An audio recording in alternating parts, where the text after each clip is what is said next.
માણાવદરનું marketing yard 1985 થી કાર્યરત છે. જ્યારે માર્કેટિંગ યાર્ડની સ્થાપના થઈ ત્યારથી આ માર્કેટિંગ યાર્ડમાં એક ધારા સતત જવાહરભાઈ ચાવડા ચેરમેન પદે રહ્યા છે. છેલ્લા 2.5 વર્ષથી સરકારના જે નિયમ સુધરા એને કારણે જવાહરભાઈ ચેરમેન છેલ્લા 2.5 વર્ષ થયા નથી. આ ગાળામાં જ્યારે જવાહરભાઈ ચેરમેન હતા ત્યારે માણાવદરના માર્કેટિંગ યાર્ડમાં બેંકની લોન 1.5 કરોડથી ઉપરની લઈ અને માર્કેટિંગ યાર્ડ ઊભું કરેલ.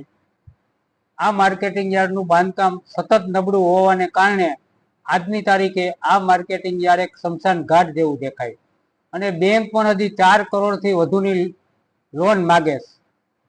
ત્યારે અમારું માર્કેટિંગ યાર્ડમાં જે કાંઈ કર્મચારીની ભરતી છે એમાં પણ મોટો જતે વખતે ભ્રષ્ટાચાર થયેલ. હાલ જે કર્મચારી કામ ઉપર છે એમાં કોઈ યાર્ડમાં કામ કરતા નથી, બેઠો પગાર લે અને અમુક માની લ્યો કે વોચમેન હોય તો ત્યાં વોચમેન બિલ્ડિંગ કે કાંઈ છે નહીં તો વોચમેનની શું જરૂર. આવી જ રીતે ડ્રાઈવરનો પગાર પણ ચૂકવાય છે. ડ્રાઈવર છે જ નહીં, હકીકતે વર્ષો પહેલા જે એક વાહન જીપ હતી વેચી નાખેલ.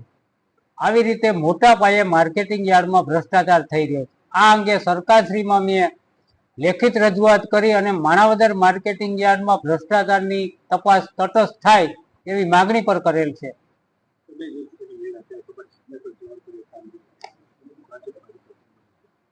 જી 2024ની જ્યાં ચૂંટણી ગઈ વિધાનસભાની અને સંસદની સાથે, ત્યારે હું પેટા ચૂંટણી લડતો ત્યારે જવાહરભાઈ ચાવડા અને એમના પરિવારે મારી સામે ખુલ્લેઆમ કામ કરેલું હતું. અમે પાર્ટીને અમારે લેખિત આપવાનું એમ આપી દીધું. પાર્ટી જે નિર્ણય લે અમને માન્ય હોય.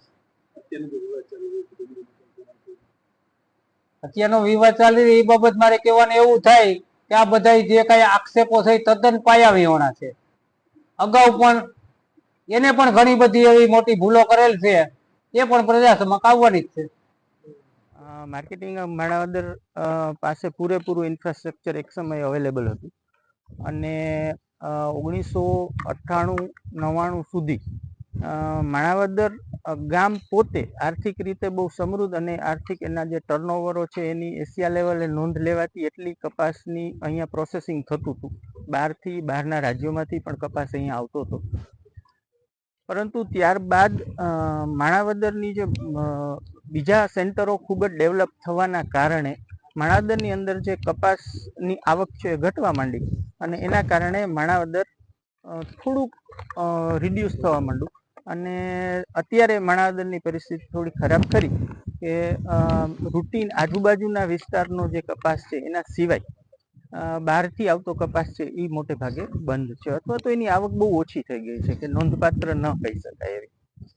માણાવદર માર્કેટિંગ યાર્ડ 1977માં મૂળભૂત રીતે એની સ્થાપના થઈ, પણ 1988થી જ્યારે એક્ટિવ થયું છે ત્યાં સુધી માણાવદર માર્કેટિંગ યાર્ડ એક્ટિવ હતું જ નહીં. 1988માં માનનીય ગુજરાત રાજ્યના માજી મંત્રી શ્રી જવાહરભાઈ ચાવડા એની શરૂઆત કરી અને ત્યારબાદ સતત તેઓ 2018 સુધી આઈ થિંક હું એમ નોટ શ્યોર પણ 2018 સુધી તેઓ સતત ચેરમેન હતા અને 2018થી શ્રી જગદીશભાઈ મારુ બજાર સમિતિ માણાવદરના ચેરમેન છે. માણાવદર માર્કેટિંગ યાર્ડમાં અત્યારે 28 નો સ્ટાફ છે. અહીંયા જે કાંઈ સુવિધાઓ છે એકચ્યુઅલી એવું છે કે બજાર સમિતિની આવકમાં ઘટાડો, નોંધપાત્ર ઘટાડો થયો છે અને જે તે સમયે સરકારના નિયમોમાં કે કાયદાઓમાં જે કાંઈ ફેરફારો થતા હોય એની અસરો સંસ્થાઓ ઉપર સહજ રીતે થતી હોય છે. એક પરિબળ એ પણ ખરું અને બીજું જે મૂળભૂત રીતે માણાવદરનું બજાર છે આ બજારમાં જે ફેરફાર થયો છે અથવા તો બજારની જે સ્થિતિ છે આ નબળી પડી છે, આ પણ એક મોટું કારણ ખરું. હોદ્દા તો લાંબા છે, સેક્રેટરીથી લઈ અને પીએન સુધી બધા છે અને સ્ટાફ સેટઅપ પૂરું છે. અરવિંદભાઈ દ્વારા માગવામાં આવી હોઈ શકે અને જે કંઈ માહિતી હોય નિયમ અનુસાર એમને પૂરી પાડવામાં આવી હોય. કઈ કઈ માહિતી માંગવામાં